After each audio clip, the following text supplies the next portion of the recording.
మెర doctor Krishna Kaundinya గారు రాసిన ఈ 2 పుస్తకాల మీద ఈరోజు మనం ఆవిష్కరణ సభ పెట్టుకుంటున్నాం.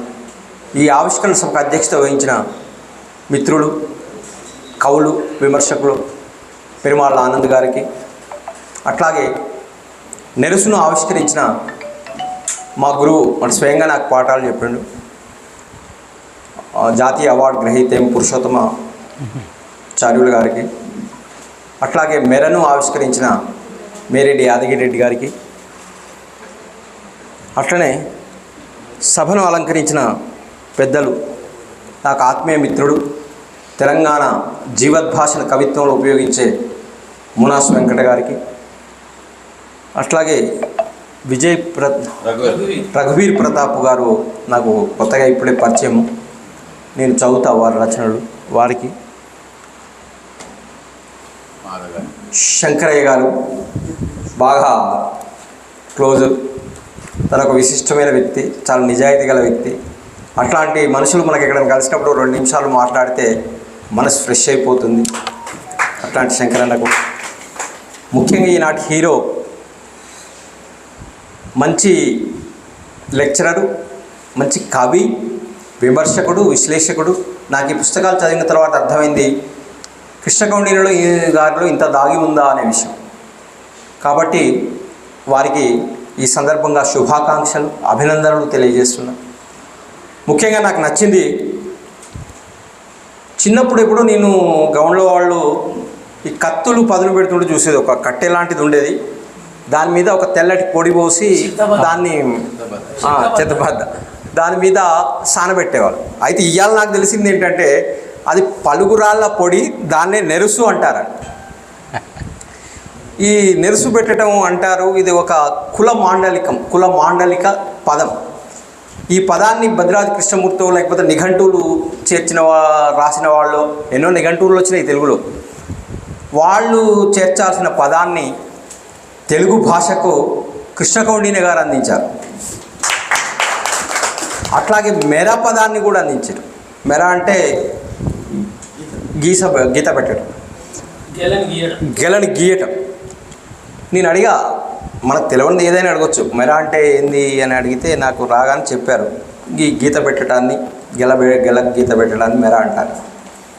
ఈ 2 పదాలు ఇప్పుడు మనం ఎప్పుడైనా మాట్లాడేటప్పుడు గ్రహించాల్సింది, ప్రతి కవికి, ప్రతి మనిషికి తను పుట్టిన నేల, ఇల్లు, కులం, నువ్వు ఎంత కాదన్నా ప్రతి మనిషికి భారతదేశంలో అయితే కులం ఉంటుంది.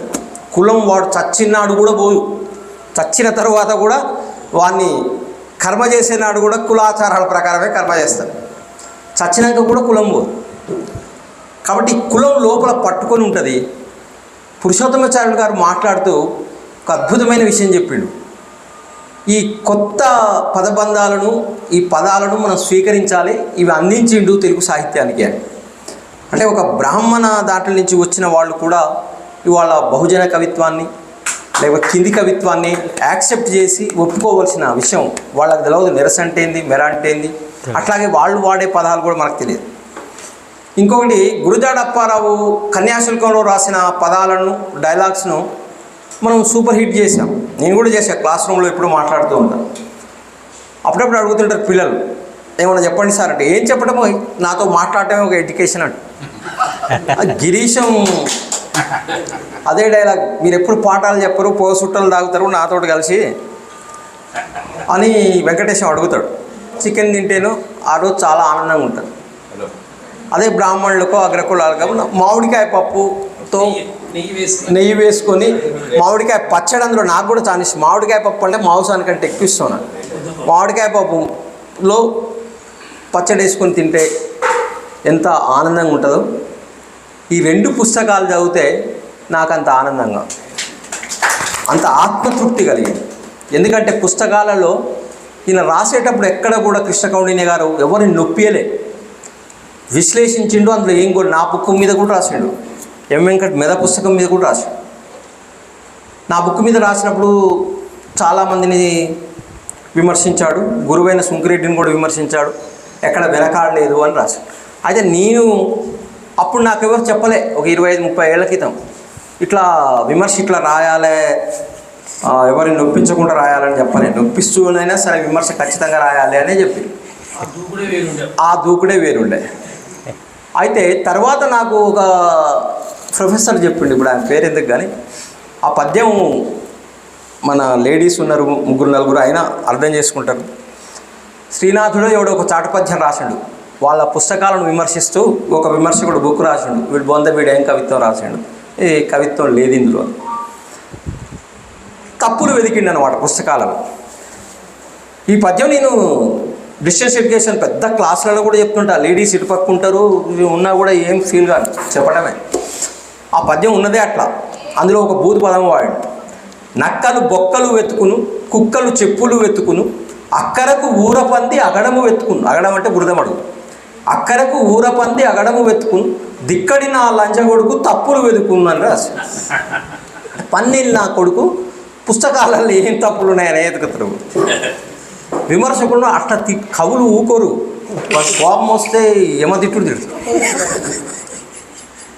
అంతెందుకు శ్రీశ్రీని తిడుతూ, శ్రీశ్రీ గొప్ప కవి కాదు దాశరథే గొప్ప కవి అని రంది సోమరాజు అనేటోడు ఒక వ్యాసం రాశాడు.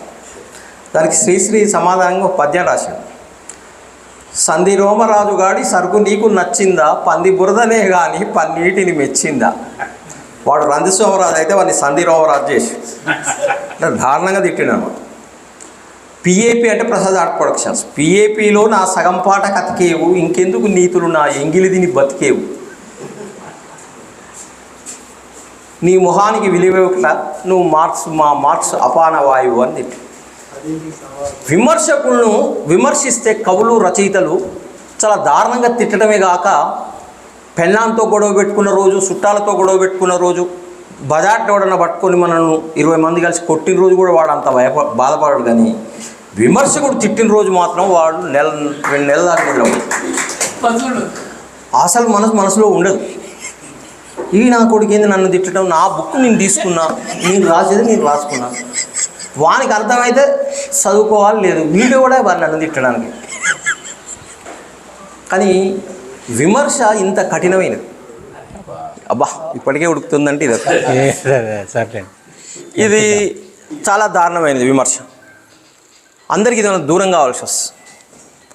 నేను మన దూకుడులో ఏం రాసా అంటే, ఒకసారి జోలూరు గౌరీశంకర్ కవిత్వం, మన నల్గొండలో మునాశంకర్ రాసే కవిత్వం, మా ఏ దుర్గాప్రసాద్ రాసే కవిత్వం, వేములెల్ల చిత్రం ప్రసాద్, నేను స్కైబాబ్, మేమందరం రాసే కవిత్వం స్టేట్లో బాగా పేరు వచ్చింది, మంచి కవిత్వం ఉంది, మేమేం చెప్పుకోవాల్సిన అవసరం లేదు. బహువచనం మీద దీంట్లో కూడా వ్యాసం ఉంది. అట్లా కవిత్వం రోజుల్లో జూలూరు గౌరీశంకర్ కూడా పుస్తకాలు తీస్తున్నాడు. ఆ పుస్తకాల మీద రివ్యూ చేయమని, విమర్శ రాయమని గుడిపాటి నాకు ఇచ్చాను. వెంటాడే కళాలని బీసీ కవిత్వం బుక్ వేస్తున్నా. నేను సచిన పొగడాల నాగేంద్ర గారి కవితలు వేయాలా వేయలే, 2 పుస్తకాలను వేయలే. ఆ విషయాన్ని నిఖార్సైన విమర్శ రాయడం ద్వారా పొగడాల నాగేంద్ర కొన్ని కవితా పుస్తకాలు లేకుండా పోయిండు అని కృష్ణ కౌండిన్య గారు ప్రస్తావించారు. రాసిరా రాసి కృష్ణ కౌండిన్య గారికి అందుకే నాకు బాగా నచ్చింది, నేను అభినందన తెలియజేస్తున్నా. ఈ పుస్తకం ముందు అసలు మీటింగ్లు ఇట్లా పెట్టొద్దేమో అనిపిస్తుంది నాకు. ఈ పుస్తకం మీద మాట్లాడాలంటే డిస్టెన్స్ క్లాస్ లాగా 1.5 గంట మాట్లాడవచ్చు. అదే నేను కాసిం మీటింగ్ పెట్టేటప్పుడు, కాసిం మీటింగ్ పెట్టినా, నేను మీటింగ్ పెట్టినా, నిజాం కాలేజీలో కానీ ఉస్మాన్ యూనివర్సిటీలో కానీ కుట్ర చేస్తాం ఇద్దరం కూర్చొని, ఎవరు తెలవకుండా ఒక రూమ్లో కూర్చొని. మీటింగ్కి ఆడియన్స్ రావాలి. ఆడియన్స్ రాకపోతే ఎవడు వింటాడు? మనకు 3 రకాల స్టూడెంట్స్ ఉన్నారు. Regular students, distance students, Ambedkar open university students, ఇప్పుడు ఎంఏ ఎంఫిల్ స్టూడెంట్స్. అందరికీ మేము ఒక లెటర్ రాసి పెట్టేది, మీటింగ్కి రాకపోతే పనిష్మెంట్ ఉంటుంది. ఎంఫిల్ EM, PhD EM, ఎంఏలో కూడా మార్క్స్ తక్కువ వస్తాయి. ఇంటర్నల్స్ మా చేతుల్లోనే ఉన్నాయి, అన్నీ మా చేతుల్లోనే ఉన్నాయి. అబ్బా కాబట్టి దయచేసి మీరు మీటింగ్కి రావాలి. రావడం వల్ల మీకే ఉపయోగం, నాలెడ్జ్ బాగా పెరుగుతుంది. ఏదో మా ఇంట్లో పెళ్లి కోసం కాదు మీరు రావడం. దాంతో మీరు ఎప్పుడైనా చూడండి, కాసిం పెట్టిన మీటింగ్లో ఫుల్ నిండిపోయి నిలబడతారు. అట్లాంటి కుట్రలు కూడా చేయాల్సింది కానీ కృష్ణ కౌండిన్య గారిని కోరుతున్నా. ఎందుకంటే సాహిత్య మీటింగ్లకు తెలుగు స్టూడెంట్సే రాకపోతే బయట వాళ్ళు ఎవరు వస్తారు? ఒట్టికోట ఆళ్వార్ సార్ మీద అద్భుతమైన వ్యాసం రాసిండు.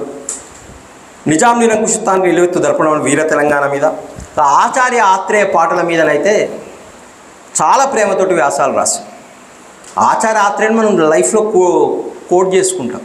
వాడు కూడా పెట్టాడు, కరోనా పీరియడ్ అప్పుడు వైన్ షాప్స్ బార్లు అన్నీ మూసేస్తే రోజు తాగేటోళ్ళు ఏమైపోతాడు, ఒకటి పోయి మూసేసిన బార్ ముందు నిలబడతాడు, వెనక నుంచి పాట పెట్టాడు. అనుకున్నామని జరగవు అన్నీ, అనుకోలేదని ఆగవు కొన్ని, జరిగేవన్నీ మంచికని అనుకోవడమే మనిషి పని. అట్లా అనుకోకపోతే ఏవి బతకలేము. నిజానికి అది ఒక లవ్కు సంబంధించిన విషయం. ప్రేమించుకున్న వాళ్ళంతా పెళ్లి చేసుకోలేరు, పెళ్లి చేసుకున్న వాళ్ళంతా ప్రేమించుకోలేరు. అనుకున్నామని జరగవన్నీ, అనుకోలేదని ఆగవు కొన్ని, జరిగేవన్నీ మంచికని అనుకోవడమే మనిషి పని. అసలు ఆత్రేయ రాసినంత అద్భుతంగా ఎవరు రాయ, ఎంత అద్భుతంగా అల్లుతాడు. మా మునాశంకర్ కూడా కొన్ని ప్రేమ కవితలు రాశాడు, నువ్వు ఆరోగ్యటం అయ్యాక అట్లా. నిజంగా కృష్ణ కోసం ఒక సినిమాలు రాశాడు. నేనొక ప్రేమ పిపాసిని, నీ ఒక ఆశ్రమ వాసిని, నీ జ్ఞాపకాల నీడలలో నన్ను ఎప్పుడూ చూస్తావు, నన్ను వలచావని తెలిపేలోగా నివురైపోతాను. మనది మొదనష్టం మగజన్మ. మనం మన వైపు నుంచి ప్రేమించడమే కానీ అది అవతల వైపు నుంచి ప్రేమించదు. వస్తే వన్ సైడ్ లవ్లో ఎక్కువ. ఈ వన్ సైడ్ లవ్ల వల్ల తాగేటోళ్ళకు ఉపయోగం ఉంటుంది. మనకి ఎందుకంటే హాయిగా బారుగు బిల్లు వాడే పరిస్థితుడు, మందు బిల్లు వాడే పరిస్థితుడు చెప్తారు. నేను చేసిన లవ్ నాగేంద్ర నీకు తెలియదు, ప్రపంచంలో ఎవడు చేయలే, అట్లా వేసి నాకు అర్థం కాదు, అబ్బా కరెక్ట్ చెప్పినవారు అంటే ఇంకో బాటలు వచ్చేస్తుంది. కాబట్టి వీడు ఒక ప్రేమ పిపాసి, ఆమెకు ఆశ్రయవాసి. మళ్ళీ వీడంటే ఎప్పుడుకో అప్పటికి తెలుస్తుంది నాకు, నేను ఎప్పుడు చెప్తాను నీ మొహం చచ్చిపోయినాక తెలుస్తుంది. నీ జ్ఞాపకాల నీడలలో నన్ను ఎప్పుడో చూస్తావు, నన్ను వలచావని తెలిపేలోగా నివురైపోతాను. ఎంత బాగా పట్టుకున్నాడంటే సముద్రాల శ్రీశ్రీ ఎవరు ఎంత ప్రేమించిండో ఆత్రేయ నాకు తెలియదు, కానీ చాలా అద్భుతమైన ప్రేమ కవిత్వం రాసి, పోయినోళ్ళు అందరూ మంచోళ్ళు, ఉన్నోళ్ళు పోయినోళ్ళ తీపి గురుతు. అట్లాంటి ఆత్రేయ మీద అందుకే నేను ఎక్కువ టైం పడుతుంది అబ్బా ఇన్ని వ్యాసాల మీద మాట్లాడాలంటే. ఇది మామూలుగా రాయలే, ఫీల్ అయిండు. ఎక్కడో హాయిగా కృష్ణకాండిన గారు ఒక వెంచర్ వేసుకొని మంచి లెక్చరర్ కాబట్టి ఇంకో 4 ప్లాట్లు అమ్ముకొని 4 ఇండ్లు అమ్ముకొని పైసలు చేసుకోక ఈ అక్షరాలు రాస్తే ఏమొస్తుంది. అందుకే సంగిశెట్టి శ్రీనివాస్ ముందు మాటలు అన్నాడు, ఒక్క పైసకు పనికిరాని పని ఏంటంటే సాహిత్యం. సాహిత్యం రాసేటోళ్ళు చదివేటోళ్ళు. అందులో ఇంకా పనికిరానిది ఏంటంటే విమర్శ. దానివల్ల మనకు శత్రువులే వస్తారు కానీ మిత్రులు రారు. జూలూరు గౌరశంకర్ లాంటి చాలామందిని కూడా మనం విమర్శిస్తుంటాం. చెప్పాను కదా ఇంతకుముందు, ఎంకి పాటలను శ్రీశ్రీ విమర్శిస్తూ ఎంకి పాటలు నా మహాప్రస్థానం కంటే బాగున్నాయా, నాజొక్క పాటలు అన్నాడు వ్యాసం రాశాడు. ఎంకి పాటల్లో సంకనాకటం ఉంది, సాడు దాగటం ఉంది, సాప చిరగటం ఉంది, నాజూకేముందిరా నండూరు సుబ్బిగా అని రాసి. నండూరు సుబ్బారావు 3 నెలలు నిద్రపోకు. కాబట్టి విమర్శను మనం ఎక్కువ ప్రేమించడం ఎందుకంటే విమర్శకులు ఎంత బాగా ఏది కవిత్వమో ఏది కవిత్వం కాదో చాలా అద్భుతంగా చెప్పగలుగుతారు, విమర్శించగలుగుతారు. కూరెళ్ళ సార్ పెద్ద మనిషి కాబట్టి ఆయన కవిత్వం మీద చాలా అద్భుతమైన విశ్లేషణ చేసిండు, ఎక్కడ నొప్పియలేదు. ఇంకొకటి కృష్ణకౌండిల్య గారిలో ఉన్న గొప్ప గుణం ఏంటంటే పాజిటివ్ అంశాలనే చూసిండు, నెగిటివ్ అంశాలను ఎక్కడ చూడలేదు, చూసినా వాటిని తడమలేదు. ఎందుకంటే దానివల్ల ఎంత ప్రమాదం ఉంటుందో తనకు తెలుసు. అట్లాగే కరీంనగర్ కవిత్వం ఒళ్ళుబండ మీద రాసిండు. సుంకిరెడ్డి అస్తిత్వ ఉద్యమ బావుట సుంకిరెడ్డి. అదే నారాయణ రెడ్డి సార్ ఎందుకో రాలేదు, కానీ సురవరం బతికున్న సురవరం అని మొట్టమొదటిసారిగా తెలుగు సాహిత్యంలో సురవరం ప్రతాపరెడ్డితోటి సుంకిరెడ్డిని పోల్చింది కృష్ణకౌండిన్య గారు. మనం చప్పట్లు కొట్టి చెప్పాల్సింది. అట్లాగే తెలంగాణ ప్రజా చైతన్య జ్వలిత ప్రాణహిత మీద రాశాడు. వేణు సంకోచ్ గారి కవిత్వం మీద రాశాడు. పోతులూరి వీరబ్రహ్మం కాలజ్ఞాన తాత్వికత మీద చాలా అద్భుతమైన తత్వాలు బాగా ఇష్టం రాశాడు. మా ఇందాక చెప్పే కదా, నాకు ఏది చెప్తే స్టూడెంట్స్ వింటారో, ఏది చెప్తే ఆడియన్స్ వింటారో, ఏది వినరో బాగా తెలుసు. కాబట్టి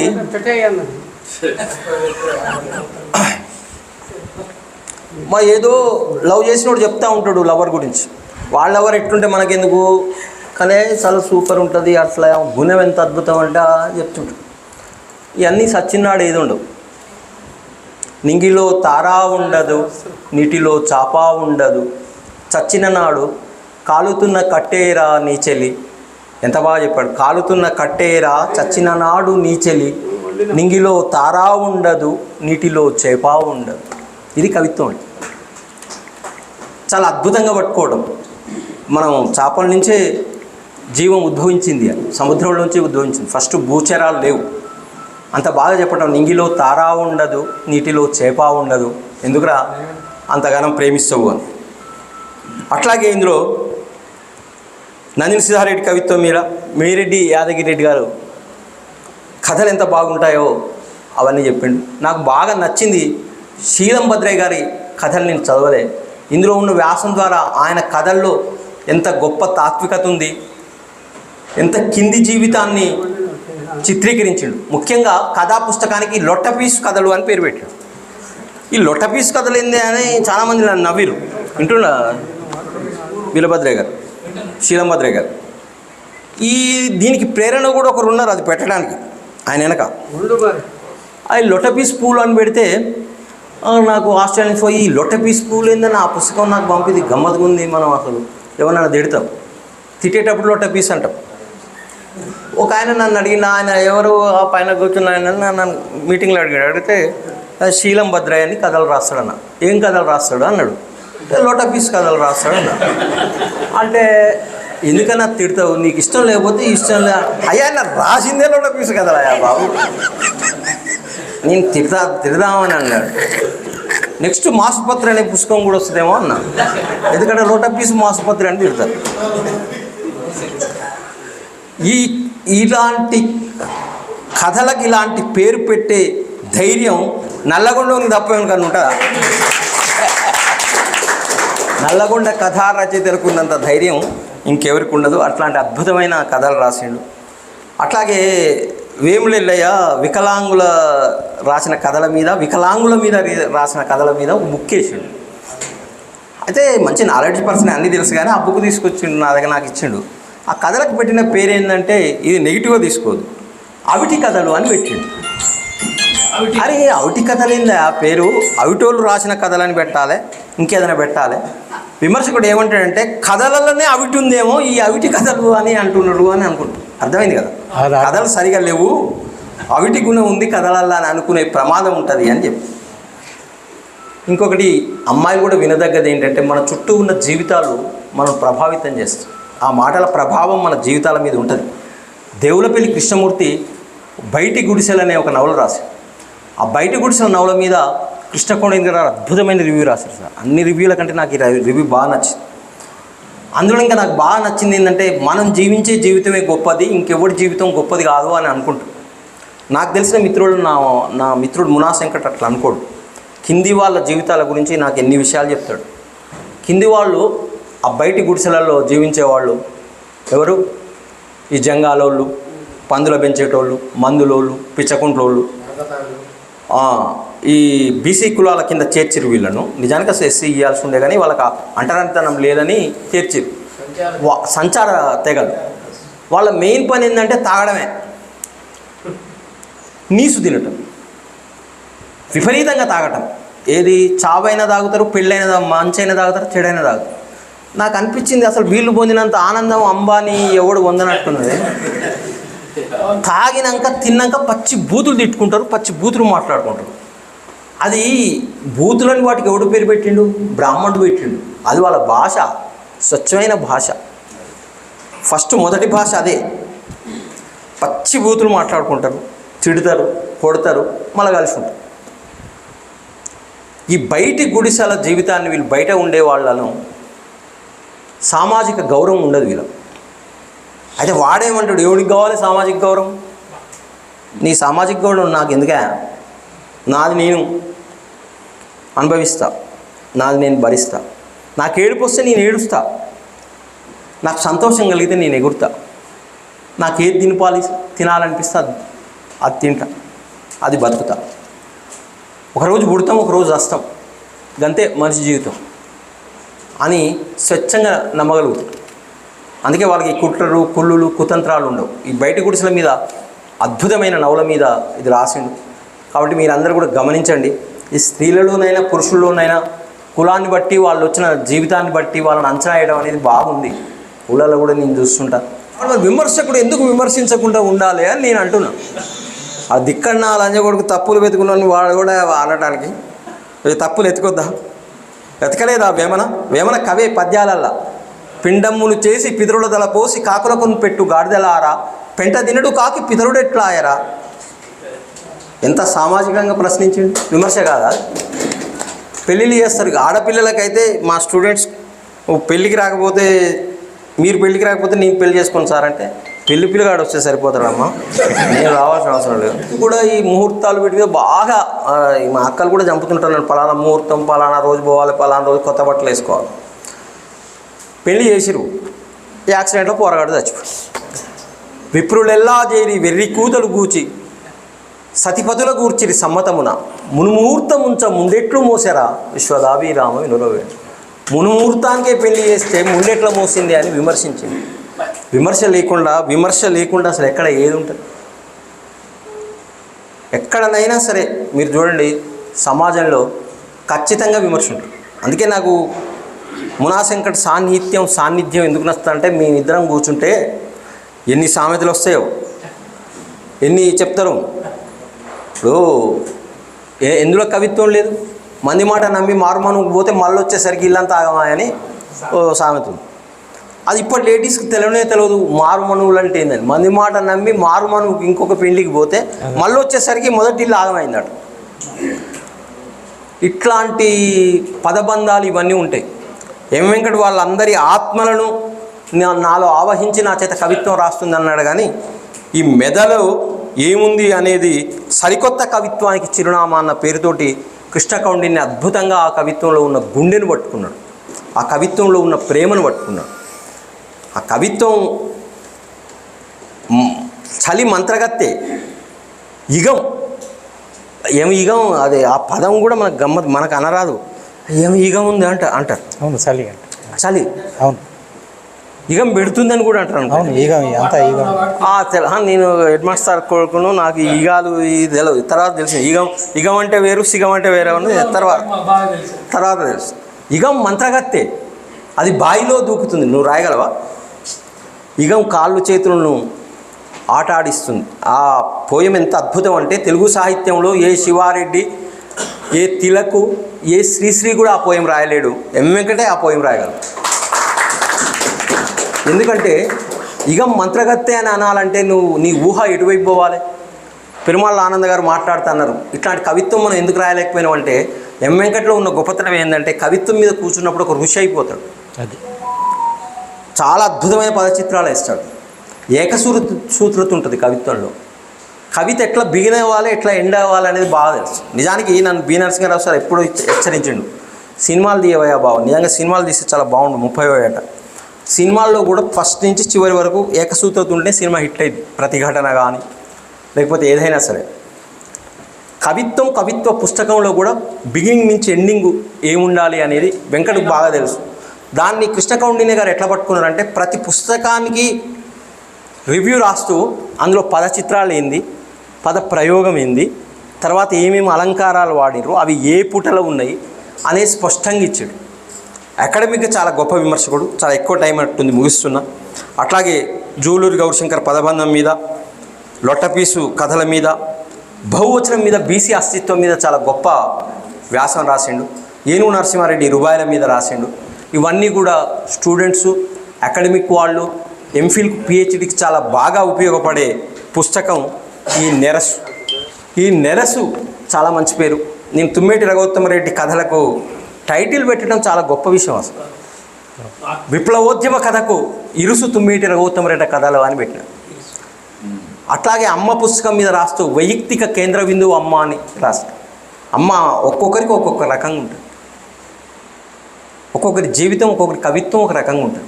నువ్వు మనుషుల్ని తిరిగేటప్పుడు, వాటితో తాగేటప్పుడు, వాటితో కలిసి జీవించేటప్పుడు స్త్రీలు కూడా గ్రహించాలి, స్త్రీ పురుషులు కూడా. ప్రతి మనిషి ఈ ప్రపంచంలో, ఇది చాలా గొప్ప లైన్, మీరు గుర్తుపెట్టుకోండి.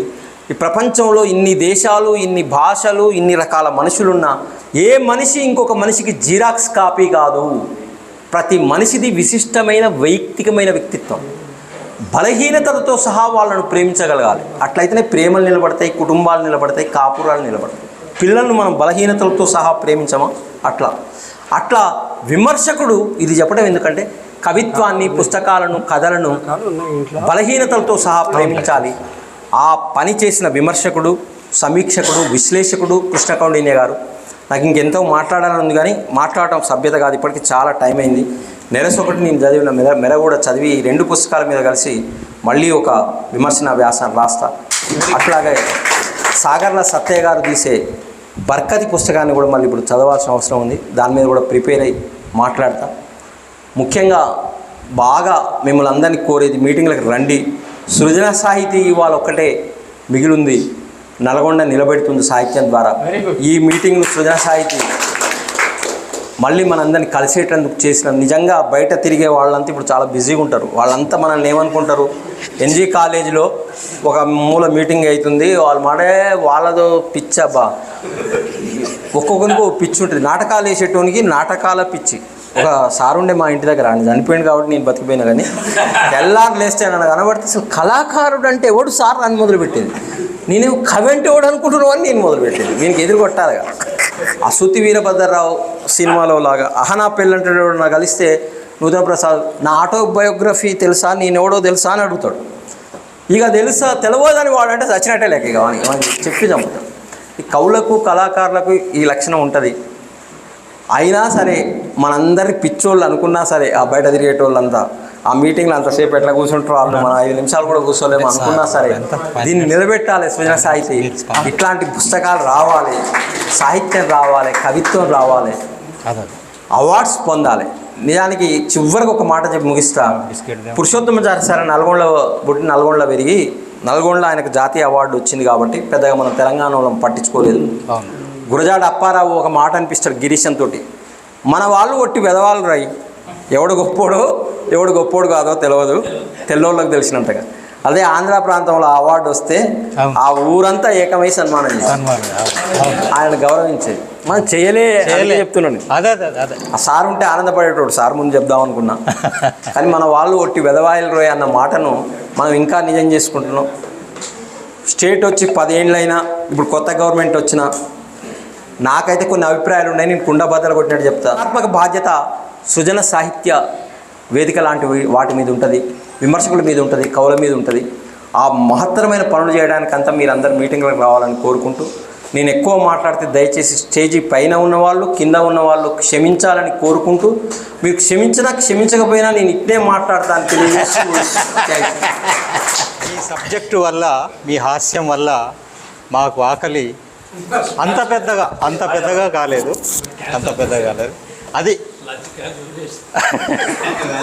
అది డాక్టర్ పగడాల నాగేందర్ గారు అంటే అది ఎక్కువగా మాట్లాడలేము. మీరు వేటుకు పరవశించి కవిత స్టేజ్ మీద చదవండి సార్ అనేది నాకు మొత్తం గుర్తులేదు. కానీ కృష్ణ కౌండిన్య గారు నా మీద రాస్తూ బహువచనంలో వేటుకు పరవశించి కవితలో ఒక లైన్ గుర్తుంది, మనం ఎంత ముందుకెళ్ళినా గుహల్లో దారి తిరిగిన పక్షిలా వెనుదిరగాల్సిందే కామ్రేడ్, నిజానికి ఏముంది నీకు నాకు మధ్యన. ఇవాళ నువ్వు వర్ణం కోసం విప్లవాన్ని ఒప్పుకుంటలేవు, వంగిన వరి మొక్క వేటుకు పరవశిస్తుందే కానీ వినిపించదు, ఓ కామ్రేడా నా వేటుకు పరవశించు అని రాసి. వంగిన వరి మొక్క వేటుకు పరవశిస్తుందే కానీ విలపించదు. నీ మావోయిస్టు ఉద్యమం కూడా కుల ఉద్యమాన్ని స్వీకరించాలి, వేటుకు పరవశించు. ఎందుకంటే కోత కోస్తుంది కదా పంటకి, ఇది మేము కొట్టే వేటుకు పరవశించు అని రాసిన ఆ పోయం ఎంతోమంది కోట్ చేసిన, అందుకే అది చదవమని చెప్పి రోజు. దీంతో నా స్పీచ్ పరిపూర్ణమైంది. ఎందుకంటే మళ్ళీ ఊరికి అయిపోయినాక అదే మీరు చెప్పిన అది చెప్పలే, నేను అది చెప్పలే అని ఫీల్ అవ్వాలి కాబట్టి అది కూడా చెప్పినాం. దయచేసి మళ్ళీ కలుగుతాను. Thank you sir. కార్యక్రమానికి ఒక పరిపూర్ణత చేకూరింది వారి మాటలతో. అవునా, నిజమే చాలా సబ్జెక్టు అట్లా వచ్చింది. అది హాస్యంతో మేళవించి మెదళ్ళకి ఎక్కించారు. ధన్యవాదాలు సార్. మాదగాని శంకరయ్య గారు, గురూజీ, ప్రేమగా గురూజీ వారు స్పందిస్తారు. సభకు నమస్కారం. మాట చెప్పండి. సోదరుడు కృష్ణ కౌండిన్య రాసినటువంటి 2